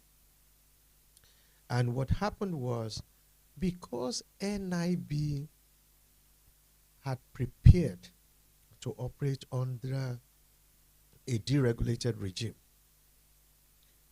we were better informed on FX operations and all of those things. And we tried our best to keep educating CBN at the absolute highest level, i.e. the governor, deputy governor, and director foreign exchange operations. The director of foreign exchange operations knew absolutely nothing about what even he was presiding over week after week, because generations of their staff had been groomed under a regulated regime, and that's what they were used to. So venturing out of it was just impossible. NIB with a new culture of don't give hampers, even hampers, don't give hampers, we won't give, we won't take. So the only thing we could offer CBN was to offer their personnel courses to enhance their knowledge. We threw it open. So you would like say, okay, maybe in a year we will give like 12 people. Only one person ever, a deputy governor at that, Victor Dozier. That's why I can't forget his name. Only him took the offer. And he was intent on educating himself. I think Babangida eventually rewarded him by making him MD of a bank. The government owned nearly all banks there. Anyway, so I'm trying to let you understand that NIB disproportionately influenced Citibank, but we didn't really move the gauge. I mean, Central Bank, but we didn't really move the gauge until one day we had 48 hours before we were going to be cut off international communications. And our CEO went to the governor of Central Bank, a gentleman by the name of Abdul Kadri Ahmed, God bless his soul, and told Alhaji Ahmed that, look, no, CBN had come to us to please request Citibank to pay on our behalf. Now, if you're unable to pay BT, why Citibank that will have stricter credit rules. Of course, they couldn't do that. So our MD took that opportunity to throw a challenge that, look, Mr. Governor, my boys can source this money for you. How? He said, there's money available. We can buy money in this autonomous market. He used that word, autonomous market. Not quite sure what it all meant. And even if he knew, to underscore to you that he wasn't ready to venture and write that policy, which again is part of our problem. So you know what he did? He then said, okay, I will call Mr. President, then Babangida, and he was staying at Durham Barracks, that you come and explain to him what you're saying. This is above my pay grade. And then an hour after, he called the MD and said, do you mind if I call some other bank MDs? I said, why not? So just check this out. So they agreed they will meet at 4 p.m. in the president's office at Durham Barracks. The 5 biggest banks, UBA, Union Bank, First Bank, Afri Bank, and BCCI then, AIB. They included NIB, of course, that came with the idea. So they all went for a meeting with the president and the Minister of Finance. I remember this man, his name. Brilliant guy from Southeast. Anyway, the meeting went on for hours. They started late, and then it went on for hours as our own MD was trying to explain what exactly he was talking about and how it will be executed. The other bank MDs were there, Continental Merchant Bank. So they weren't perturbed. They weren't perturbed. Yeah, they knew such things, existed, but they weren't really playing anyway. Anyway, at the end of the day, the president approved that for this special one, they could go and buy money from anywhere as long as we were talking $12 million.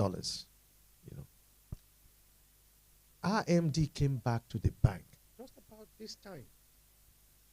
about this time. We in Treasury, we were still there.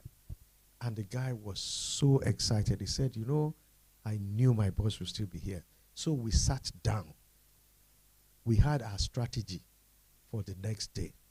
Okay, you Naira Treasury people, raise all the money you can get before the market gets sensitized to a need for Naira. Because if you're going to buy FX, you need Naira.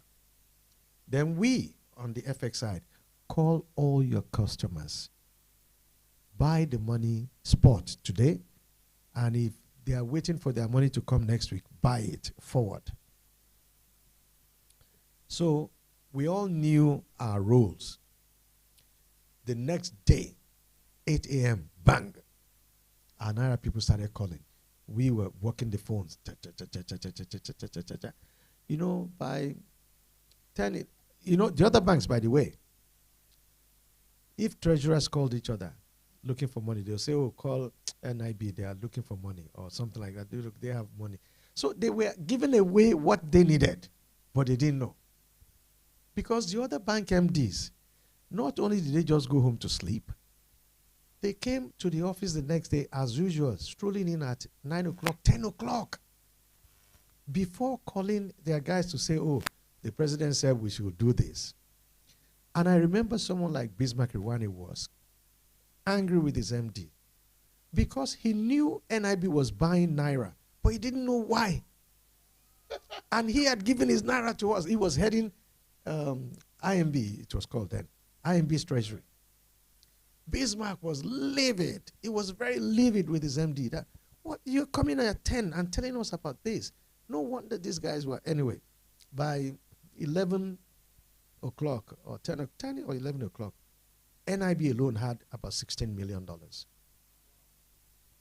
So we could tell Citibank, look, we have $16 million coming. Please extend this to on behalf of Nigerian government. At that point, the other bank MDs now got upset. No, NIB alone could not be seen to do it, blah, blah, blah. Bismarck was angry. He had raised money. No, he couldn't sell it back. So we said, okay, everything you always bring, we'll take. But it just tells you, the lesson there is we were ready. We knew what we were doing. After, and BT gave us, clean bill of health. The CBN governor then approved the introduction of what we called autonomous money. That's how, autonomous money, free funds, that's how it came into being. Until then, the CBN did not certify it. It was only after that. So sometimes that's how you make changes. So it still means you need the critical mass, because now you had the 5 biggest banks and NIB haven't done the same thing. So the government had no reason to say don't do it. And the government took advantage of it anyway. So if you guys can raise extra dollars from you, then go ahead and do it. That's how we came about the policy that endorsed not just autonomous money, forward, but, backward, export everything. CBN, you know what he was writing? NIB wrote most of it. NIB wrote most of it.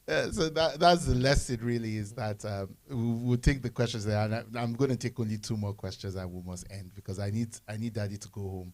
But I think the lesson there is 2 things for you. 1, you have to work in ecosystem. I find a lot of startups, they struggle for themselves. They only want to talk about their business. Everybody else, to hell with you.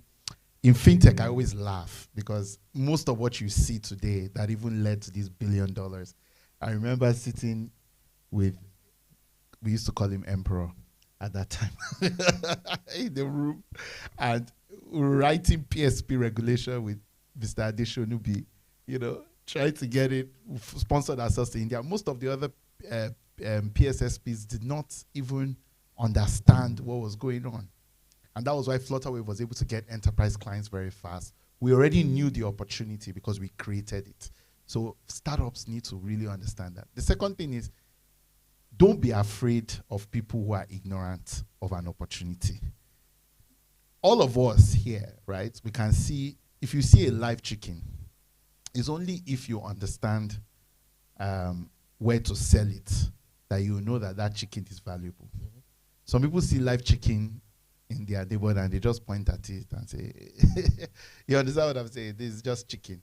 But if you see a live chicken, you know, this money, I can sell it for this much in this place. So don't be afraid of other people. I'm a very big fan of open rules, open everything, because I know that I can move faster than everybody to make the rules work. So, in fact, sometimes my teams would be like, this thing is for everybody. Are you sure? I said, no, it has to be for everybody.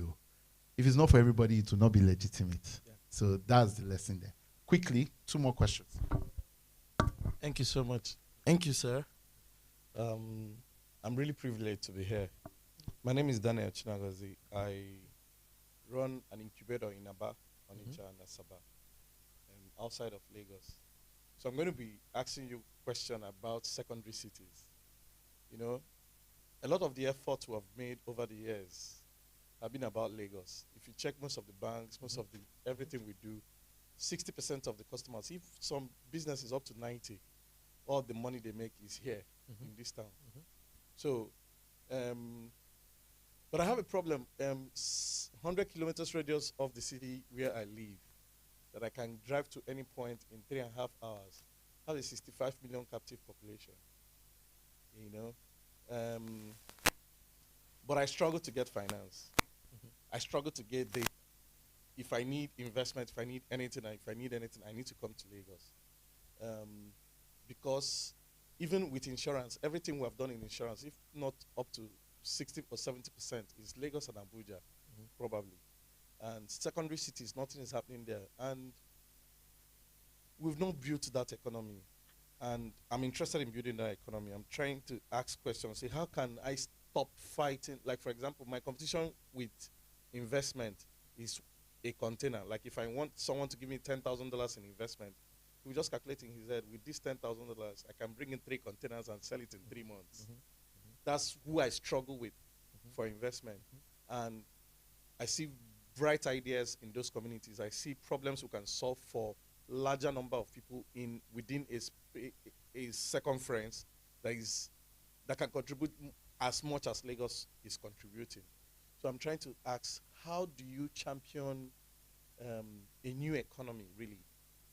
How do you champion an economy that it's beyond Lagos, secondary cities, you know, the likes of Onitsha, Kanu, Aba, Enugu, and solve critical mass problems, and so that we can build fresh wealth? Just imagine 4 cities like Lagos in Nigeria, in the type of businesses and wealth. Because if I want to talk to any bank, if I go to any bank in Umuahia, for example, and discuss something with them, they don't understand it.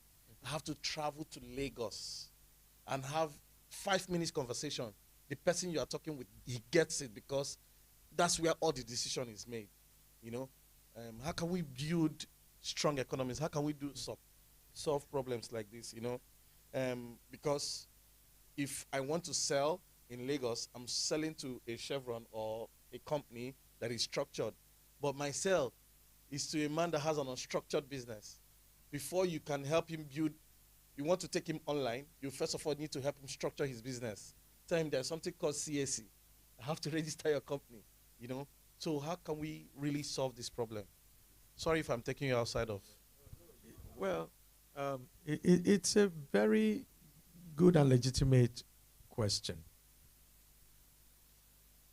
I won't pretend to have this, but you're from Abba. I mean Abia, Abba. At least you have a good governor. He was one of us at NIB. Brilliant guy, by the way. And I know he means well. And I believe he's trying his best. But it's a complex question for me to answer, because it leaves it straddles the sphere of economic policies and political situation that we have. You are in Abba, you are pointing this issue out.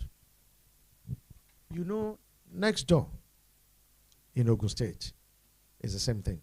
Now, if their respective governors over time understood the fact that each state is an economic entity, we will not be having this discussion. We were thinking of how to enhance it.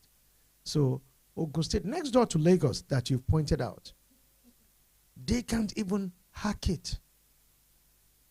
And it's because they just got used to, now this is me speaking of, they got used to just going to Abuja, collect allocation, and that's it. Now, one of the oil producing states one time, very early in this democracy, the guy was collecting far more than everybody else, and he picked up the nickname Sheikh. The problem was, the Sheikh will go to Abuja, and the day FAC releases money, he will not even reach his state. He will stop in Lagos before traveling out of the country. Meanwhile, he's owing salaries. He's owing salaries. So you can tell that he was not even bothered thinking about creating an economic ecosystem. Oil producing, they were owing money. He would owe salaries, and yet he would just take off, go to London, and for a weekend and enjoy himself and come back. So I hear you, and it's a very complex problem. I don't want to. It's not something we can discuss in 2-3 minutes, because it's got political elements. It is what, in part, this government or this presidency has been trying to tell all of us, that, look, hold your governors responsible. They are collecting nominally more naira today than at any other time. What have they done differently? Okay, what have they done differently? They don't generally see it as an economic sphere. Now, Bola Tinubu, as governor in Lagos State in 1999, 2000, whatever, he saw an opportunity, I'll say, for the state. You know, it's like in the 80s when the differential between official and foreign exchange started to develop. Many of the players in the banks were taking advantage. One or two or three banks were also playing it, but throwing the money into the, most of it anyway, into the institution's pocket. That's how I see it. So if only these governors could come up with policies that would attract investments, it would change.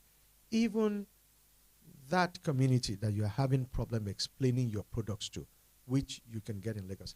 This morning, someone sent an article to me, written by a Southeasterner, by the way, and it was comparing the essence and what education has done in Southwest compared to what education has done in Southeast, or how wealth is being created.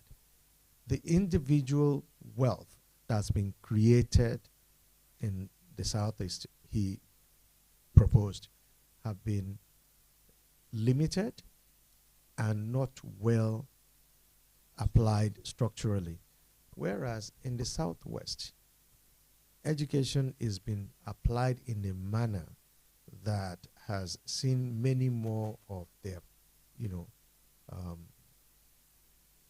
people advancing and building network internationally and rising in places where, if you really look, okay, we mentioned earlier about the fintechs, because he specifically used the example of Flutterwave, OPay, Money. I've not even finished reading the article, but I read half of it before coming here. And he's saying, if you look at the wealth created by those companies, it is difficult for one person to just be the beneficiary. And so if you have a multiple of people benefiting from the wealth creation, it multiplies into that ecosystem. And that is how you change and develop them. I haven't finished reading the article, but it was written by a Southeastern person. And in essence, he was saying, look, it's about time that the Southeast, who also have similar educational tendencies, but those of them who have applied it, by and large, are those who even grew up in Southwest. So now you have Alex Oti in Abia. He's trying to change things, but it's not something that I can say I have the answer for. Today, I can criticize our president that, look, okay, you've done the heavy lifting. Why are we rejoicing over 3.8% GDP growth? For heaven's sakes, what's wrong with 9%, 10% in the first instance? So even at that, there's something that we can tweak with. You think Nigerians don't know? We know. How to make them then do it is a problem. We haven't got in WTO. As a matter of fact, she's so recognized and respected that when the Minister of Trade and Industry, Jumoke Oduwale, at Davos, when she was introduced to Christine Lagarde, the IMF, she said, oh, Ngozi's girls.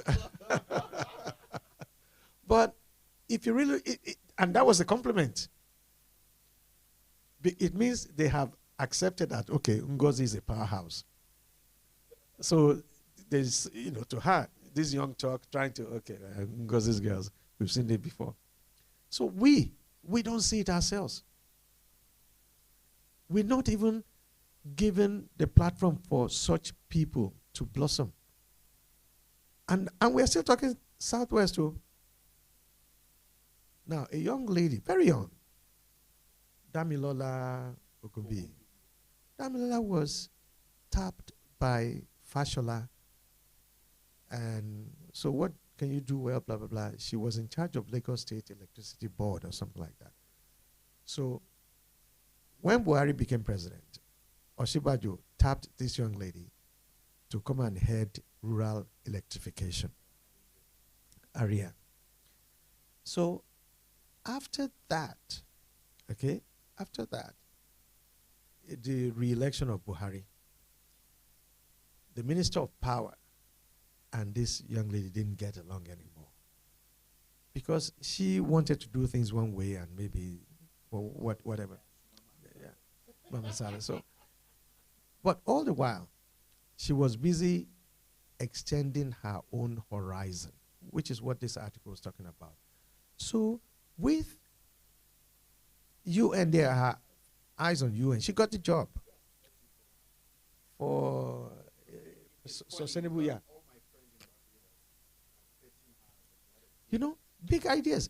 So she got the job. She resigned. The minister said, no, she can't resign. They will sack her because she has to come and account for some money because she blocked the minister from chopping some money. It took the intervention of Amina Mohammed, who already was at the UN, to call Buhari and say, sir, this is embarrassing. How can somebody get a job at the UN and she resigned? You didn't fire her before she resigned. She resigned because she got a job, not because she was running away. And you say, no, she can't resign. You are rejecting her resignation. Instead, she'll be fired and she'll be picked up by EFCC. Yeah. Well, they do, don't they? So I'm just, it's a very complicated problem. It's a very complex problem. It's very complex. But I can say this for Alex Oti. He means well. Can I say one quick thing about that? I just very briefly, and then we'll take the final question from this gentleman and we'll end. This is a leadership challenge. But the problem I typically have when we discuss leadership in Nigeria is we limit it to politics. But you see, in reality, if you think about the leadership challenge in the Southeast region, it's actually a leadership, a citizen leadership challenge, in my opinion. The Southeast has had some opportunities, not enough, but you look at companies like Innocent, you look at companies that should have emerged as regional economic powerhouses in that region, and you find that they didn't meet the mark, right? For one reason or the other. I think there's an opportunity for young people to come together and say, okay, you know what? Maybe they are giving us attitude in Lagos. Let's go back to the Southeast and start to build the kind of banks we would have had. And I've had it come to, I'm a Lagosian, in the sense that even though I'm not from Lagos, I was born and bred in Yaba. But, you know, I wouldn't lie, after the last election, I had to ask myself some questions. And of late, I've been frequenting Ilorin, where my father was born, to say, okay, you know what? Let me start building something here.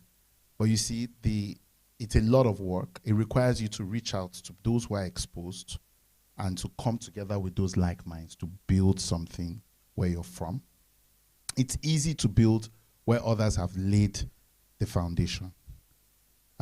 We are still enjoying the mercies, as I like to say, of Awolowo, and to some extent, Bola Tinubu in Lagos. The sacrifices that they made are what we are enjoying, right? As a region and as a state. As a state, well, I mean, you have to be honest about the particularities of that article, for example, right? Is the fact that Yorubas have been somewhat lucky when it comes to leadership, somewhat. Now the challenge of our generation is to redefine leadership for the broad swaths of the country who perhaps have not been so lucky. In my state, in the middle belt, actually, where I'm actually from. People think I'm from Lagos. I'm not from Lagos. I'm from the middle belt. Yeah, we are having to have those conversations, you understand, and in a very different kind of way, where we sit down with each other and we say, no, we're from middle belt. We have to be able to be good for something.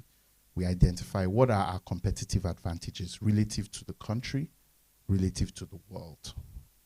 Then we start to identify, okay, we're good at this. What can we do? So recently, we just built a hub in Ilorin. It's the biggest hub in the country, because we know that we are some of the best technical talent in this country come from the middle belt, because you have that appropriate balance of rough technical knowledge, but also a bit of bookishness. So you need to now have that conversation with other like minds. I think there is opportunities. A lot of my Igbo brothers and sisters, people from Southeast, they're very industrious, but I find that the work is really coming together to define a regional objective and then figure out what role each person plays in that objective and then pushing forward with that. That's the work. So it's work we're doing too. So it's not just you, don't feel alone. In Ilorin, where I come from, in fact, we don't even have, the only place is only good for eating amala. There's nothing there. We've been lucky. We've been lucky. We've been lucky. We have a very progressive governor, and also a very progressive people, an alum, in terms of a diaspora that is very educated. So that work has to happen. Okay, I'm going to take the final question so that I can let Daddy go, because we have kept him over. If I was paying, my bill would be, we'll have to buy the building. So. Okay, thank you so much for this. I've learned so much. My name is Olusola Adeeyo. I'm a medical doctor. Well, I'm representing Pure Life Health here. And my question, tangentially, you've touched on some of the things and given me a bit more clarity. So we're working across different primary healthcare verticals. That's primary clinics, not like big hospitals, community pharmacies, and micro health insurance. Because like you mentioned earlier, like the vast majority of Nigeria is uninsured. Even this last State of the Health of the Nation report, I think they put about 30%. That was as of last year ending. But then the problem, or what I've noticed from all of my reading and what we have noticed in our research, is that the vast majority of insurance targets, the formal sector, and even more, that's the well-to-do regions. So I'm just asking, from your perspective from health and from building other projects, what we want to do, we are targeting these uninsured people, the people who are maybe in a way building the infrastructure, like you have mentioned.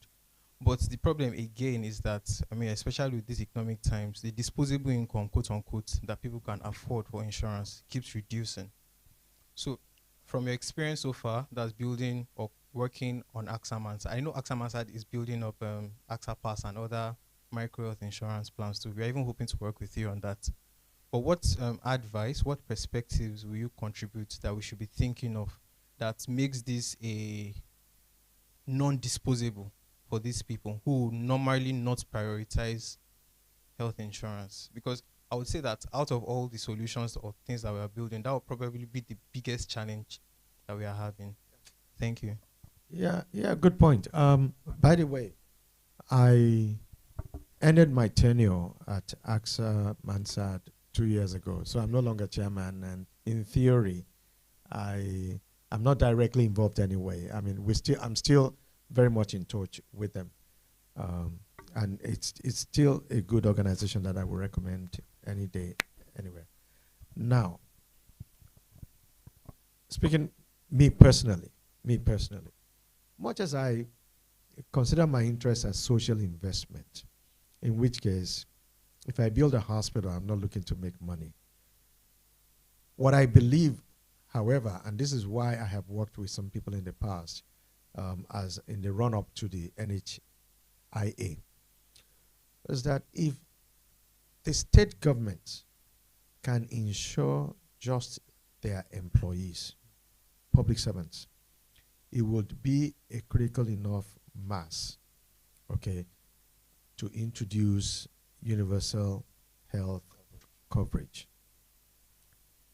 if it becomes a law, you see, the disposable income you're talking about, I'll come back to it in a minute.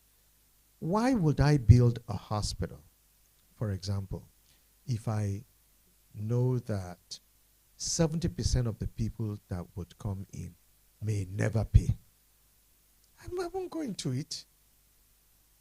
I won't. So you spoke about infrastructure, but Evercare, for example, by the time Evercare opened, I know that AXA Mansard had sat with them.